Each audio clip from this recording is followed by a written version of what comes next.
محافظ ہے نگہباں ہے میرا مسلم پرسنل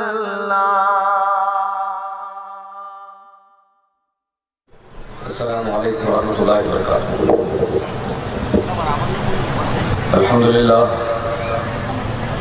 الحمدللہ نحمده ونستعینه ونستغفره ونؤمن به ونتوکل علیہ ونعوذ باللہ من شرور انفسنا ومن سیئات اعمالنا من يهده الله فلا مضل له ومن يضلله فلا هادي له ونشهد أن لا إله إلا الله وحده لا شريك له ونشهد أن سيدنا وسندنا وحبيبنا ونبينا وهادينا ومرشدنا ومولانا محمدا عبده ورسوله الذي أرسل بالحق بشيرا ونذيرا أما بعد فأعوذ بالله من الشيطان الرجيم بسم الله الرحمن الرحيم ومن يبتغ غير الإسلام دينا فلن يقبل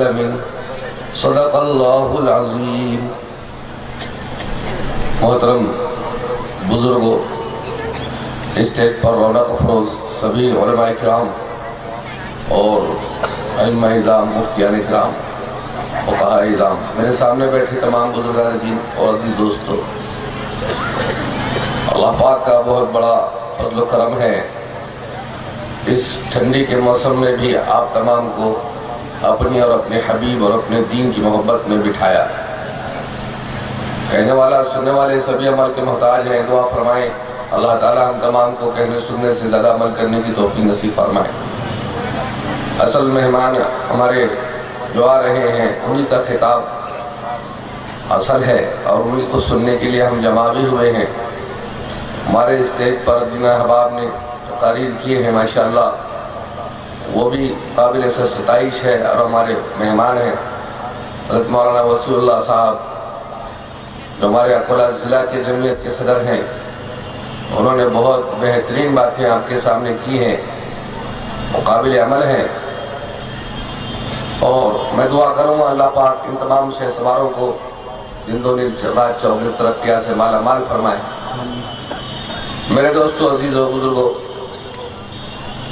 باتیں تو آپ نے بہت سنی اور سنتے ہی رہیں گے، لیکن دل میں ایک حوصلہ بلند کیجئے، ایک عزم مصمم لے کر اٹھئے کہ آج کے بعد انشاءاللہ ہم اپنی زندگی کے رخ کو ضرور بدلیں گے۔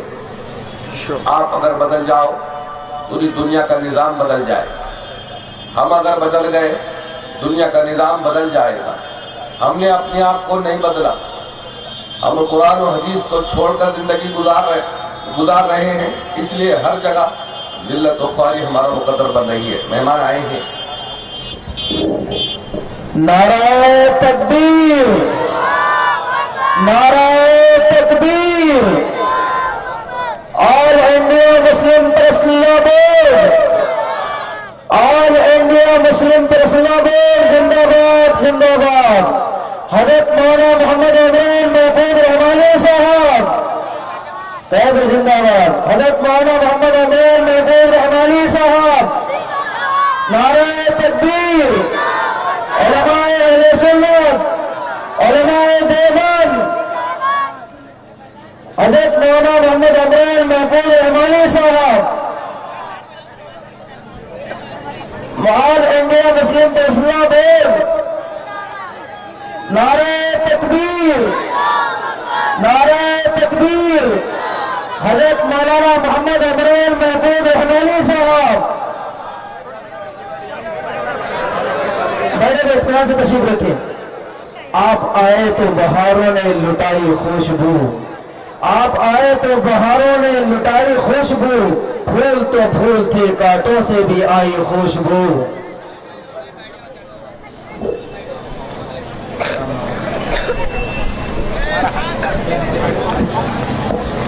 کھڑے ہوئے اب آپ تشریف رکھیں، آپ بیٹھ جائیں۔ تو پیچھے کھڑے ہوئے ہیں، ان سے ادباً درخواست ہے، بیٹھنے کا انتظام ہے، آپ بیٹھیے ذرا، اطمینان کے ساتھ میں سنیے، آپ کو بھرپور موقع ملے گا۔ تو میں عرض کر رہا تھا میرے دوستو، ہم نے قرآن و حدیث کو چھوڑا ہے اس لیے ہر جگہ ذلیل ہو رہے ہیں۔ وہ معزز تھے زمانے میں مسلمان ہو کر، اور ہم خوار ہوئے تارک قرآن ہو کر۔ کون سی چیز کا حل قرآن میں نہیں ہے؟ اتنا پیارا مذہب ہمیں ملا، اتنی پیاری کتاب ہمیں ملی، اتنا پیارا نبی ہمیں ملا، وہ اسلام، وہ مذہب جو تمام مذہبوں پر فائق ہے، جس میں ہر چیز موجود ہے، ہر نزاع کا حل موجود ہے۔ اس کے باوجود اگر مسلمان قرآن و حدیث سے ہٹے، غلط جگہوں پر جا کر اپنے فیصلے کروائے، وہ تو دیکھ ہی رہے ہیں موقع کہ کب اسلام کو ختم کیا جائے اور کب علیہ اسلام کو دبایا جائے۔ سب ہستی سے مٹانے کی سازشیں اور کوششیں روزانہ بنتی ہیں۔ کتنے چینل چلائے جاتے ہیں مذہب اسلام کو بدنام کرنے کے لیے۔ یوٹیوب کھولو آپ کو نظر آئے گا فلاں جگہ اسلام کی بدنامی، فلاں جگہ مذہب و ملت و مسلک کی بدنامی، مسلمانوں کی بدنامی۔ کوئی ایک مسئلہ شوشہ کھڑا کیا گیا، پھر اس کو بدنام کرنے کے لیے توڑ ماروں کے مسائل کو پیش کیے گئے۔ ہم اپنے مذہب کے پکے نہ رہے، ہم قرآن و حدیث پر پابندی سے عمل کرنے والے نہ بنے، تو آج یہ نوبت آ گئی، لوگ ہم کو دکھا رہے ہیں قرآن ایسا کہتا ہے، قرآن ویسا کہتا ہے۔ قرآن کی تعلیمات اگر سامنے رکھی جائے، پوری انسانوں میں انسانیت آ جائے۔ عمل نہیں ہے، ایمان نہیں ہے، عمل سے خالی ہے، قرآن و حدیث سے خالی ہے۔ قرآن ایسے لوگوں کو جانور کہہ کر بھی نہیں تھکتا۔ اولئک کالانعام بل ہم اضل، یہ جانور نہیں، جانور سے بھی بدتر ہے۔ تو انسان کو انسان بنائے، وہ قرآنی تعلیمات ہماری زندگی سے خارج۔ ہم اپنے فیصلے غیروں کی چوکھٹ پر لے جائیں۔ نکاح کا مسئلہ آیا، عالم صاحب سامنے آئیں گے۔ نکاح پڑھانے کا مسئلہ آیا، خطیب صاحب سامنے آئیں گے۔ کوئی مسئلے اور پیش آئے، عالم صاحب سامنے آئیں گے۔ مہر کا مسئلہ ہوا، عالم صاحب سامنے آئیں گے۔ وکیلوں گواہوں کا مسئلہ آیا، عالم صاحب سامنے آئیں گے۔ ولیمے کا مسئلہ ہے، عالم صاحب سامنے آئیں گے۔ طلاق کا مسئلہ جہاں پیش ہوا، اب سکھائیں گے سبق۔ آئندہ کسی کے ساتھ ایسا کرنے کی ہمت و جرأت نہ کر سکے۔ اپنے دلوں کی تسکین اور اپنے اللہ کی تسکین کے لیے پھر چوکھٹیں چلی جاتی ہیں، غیروں کے دروازے کھٹکھٹائے جاتے ہیں۔ مسلمانوں، ہم تو خود ظالم بن گئے۔ قرآن و حدیث کو چھوڑ کر 3 سال کی قید ہم نے اپنے آپ سے لاگو کی ہے۔ اگر قرآن کو مضبوطی سے پکڑا ہوتا، شریعت پر عمل کیا ہوتا اور اپنے مسائل کو قرآن و حدیث سے حل کیا ہوتا، تو آج تیرے لیے سزائے تجویز نہ کی جاتی، غیروں کو منہ کھولنے کا موقع نہ ملتا۔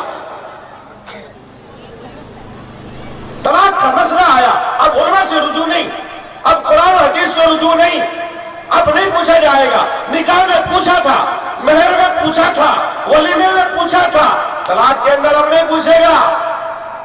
اب سیدھا کورٹ اور کچہریاں وہ فیصلے کریں گے ہمارے، جن کو الف یاد نہیں، جن کو مسئلہ یاد نہیں، جن کے لیے جہنم طے ہو چکی ہے، وہ ہمارے مسائل کو حل کریں گے۔ حضور پاک علیہ السلام کے زمانے میں ایک منافق اور ایک یہودی کے درمیان میں مسئلہ اٹک گیا۔ حضور پاک علیہ السلام کی خدمت میں فیصلہ گیا۔ سرکار نے دونوں کی بات سن کر یہودی کے حق میں فیصلہ دیا۔ وہ منافق جو اپنے آپ کو مسلمان ظاہر کرتا تھا، اس کے حق میں فیصلہ نہیں ہوا۔ باہر نکلے، یہ منافق کہنے لگا مجھے نبی کا فیصلہ پسند نہیں ہے، یہودی عالم کے پاس چلو۔ وہ یہودی کہنے لگا ہمارا یہودی عالم تو منہ دیکھ ہی کام کرے گا، وہ تو ہمارے حساب سے ہی فیصلہ کرے گا، تجھے تیرے نبی کا فیصلہ پسند نہیں ہے، چلو یہودی عالم کے پاس چلتے ہیں۔ راستہ میں چلے، حضرت عمر رضی اللہ عنہ گھر کے باہر بیٹھے تھے، وہ مل گئے۔ ارے کہاں چلے؟ وہ یہودی کہنے لگا یہ مسلمان، میں یہودی، ایک مسئلے میں معاملہ اٹک گیا، حضور کی خدمت میں فیصلہ لے کر گئے تھے، نبی اللہ نے میرے حق میں فیصلہ دیا، اس مسلمان کو پسند نہیں ہے، یہ پسند نہیں کرتا، یہ کہتا ہے یہودی عالم کے پاس میں چلو، اب ہم وہاں جا رہے ہیں۔ حضرت عمر فرمان لگے ٹھہرو، میں بھی گھر میں سے آؤں۔ اندر گئے، تلوار نکالی اور ایک ہی بار میں منافق کی گردن کاٹ دی، اور یہ ارشاد فرمایا جس کو نبی کا فیصلہ منظور نہیں، اس کا فیصلہ عمر کی تلوار کرتی ہے۔ نبی کے فیصلوں سے انحراف، نبی کا چہرہ پسند نہیں، نبی کی زندگی پسند نہیں، نبی کے معاملات پسند نہیں، نبی کی شادی بیاہ کے طریقے پسند نہیں، نبی کا رحم سہن پسند نہیں۔ کیسے مسلمان؟ ہم برائے نام مسلمان بنے۔ قرآن لیکن وہ قرآن کے احکام تو ٹاکوں کی زینت بنے ہوئے، وہ قرآن کے پورا علم تو محرابوں کی زینت بنا ہوا، ہم نے اپنایا نہیں، اور اپنانے میں فخر بھی محسوس نہیں کیا۔ آج یہودیوں کی تہذیب، یہودیوں کا تمدن، غیروں کی چیزیں اپنانے میں فخر محسوس کرتے ہیں۔ اسلامی شرعی لباس کو چھوڑ کر غیروں کا طریقہ اختیار کیا، وہ پھٹی ہوئی پینٹ پہننا شروع کیا، سر پر بال وفرا لما جما سجانے کی بجائے اس نے سر کی کٹنگ دوسری بنا دیا، یہاں سے چھاٹ دیا، یہاں سے بڑھا دیا، کتا کٹنگ، نہ جانے کون کون سی کٹنگ۔ ثابت پینٹ پہننے کے بجائے اس نے پھٹے ہوئے پہننا شروع کر دیا۔ شادی بیاہ میں دیکھو 4 پیون لگے ہوئے، پیچھے سے لگے، سامنے سے لگے، بے شمار جیب لگے ہوئے، اس کو پتہ نہیں کہاں کا کیا کیا رکھے گا۔ یہ اسلامی تہذیب ہے، اسلامی تمدن ہے۔ وہ تو وہ تھا تجھے دیکھ کر لوگ انگلی اٹھا کر کہا کرتے تھے یہ مسلمان ہے، یہ وہ مسلمان ہے جو عزت و ناموس کا محافظ ہے، یہ وہ مسلمان گھر ہے جہاں بیٹیوں کی عزت محفوظ رہتی ہے، سفر میں جانے کا ارادہ ہو اپنی بیٹی کو اس گھر میں چھوڑ کر جایا جا سکتا ہے، یہ وہ مسلمان ہے جو امانت دار ہے، ہماری امانت میں خیانت نہیں کر سکتا، یہ وہ مسلمان ہے جو وعدے کا پاس و لحاظ کرتا ہے، یہ وہ مسلمان ہے جو ناپ تول میں کمی زیادتی نہیں کرتا، یہ وہ مسلمان ہے جو وفاؤں کو نبھانے والا ہے، یہ وہ مسلمان ہے جو عزتوں کا رکھوالا ہے، یہ وہ مسلمان ہے جب رستہ چلتا ہے تو نگاہوں کو نیچے کیے چلتا ہے، یہ عورتوں کی طرف تکتا نہیں ہے۔ ہم تو وہ مثالی رہنما اور مقتدا تھے، آج کیا گھٹیا پالیسی آ گئی، آج ہم کہاں چلے گئے؟ قرآن و حدیث کو چھوڑ کر با حیا زندگی نبی پاک علیہ السلام نے دی تھی، یہ بے حیا بن گئے، با پردہ زندگی عورتوں کے لیے دی تھی، وہ بے پردہ ہو کر گھوم رہی ہے۔ ہم نے قرآن و حدیث کو چھوڑا، موب لنچنگ کا شکار ہوئے، ہم نے قرآن و حدیث کو چھوڑا، بیٹیاں اغیار کے ساتھ بھاگنے پر مجبور ہوئی، ہم نے قرآن و حدیث کے خلاف میں شادی بیاہ کرنا شروع کیے، عورتیں 7 پھیرے لگانے پر مجبور ہو رہی ہیں۔ ہم نے گھر سے باہر نکالا، شانہ بشانہ چلنے کے لیے مواقع فراہم کیے، تعلیمی انڈسٹری میں، ایجوکیشن کے معاملے میں اس کو برابر کا درجہ دو، اس کو اونچی ڈگری تعلیم دلاؤ، اس کو اونچی ڈگری دلاؤ، کیا نوکری ملے گی، یہ روسٹس بنے گی، کیا تنخواہ پائے گی، 2 لاکھ روپے مہینہ، کیا خدمت ملے گی، ہر آنے والا مسافر سر سے لے کر پیر تک اسے دیکھے گا، اس کی عزت کی دھجیاں اڑے گی۔ اور ایجوکیشن میں آگے بڑھا، کیا نوکری ملی، سپر اسٹار ہو کر ہوٹل میں نوکری ملی، کیا نوکری کرتی ہے، 400 مسافروں اور 400 مہمانوں کی خدمت کرتی ہے، ہر آنے والا ویٹر یہ لاؤ، پانی لاؤ، یہ ٹیبل صاف کرو۔ 4 بچوں کو پالنا پرورش کرنا مشکل ہو رہا تھا، 400 آدمیوں کی خدمت کر رہی ہے۔ مذہب اسلام نے 4 دیواری کا حصار کیا تھا، عزت و ناموس کی حفاظت کرنا سکھائی تھی، اس نے برابری کا درجہ حاصل کرنے کے لیے قدم باہر نکالا۔ اس کے کپڑوں کی شان دیکھو، اس کے نقاب و حجاب کی شان دیکھو، اس کا چلنا پھرنا دیکھو، اس کا لوگوں سے ملنا جلنا دیکھو۔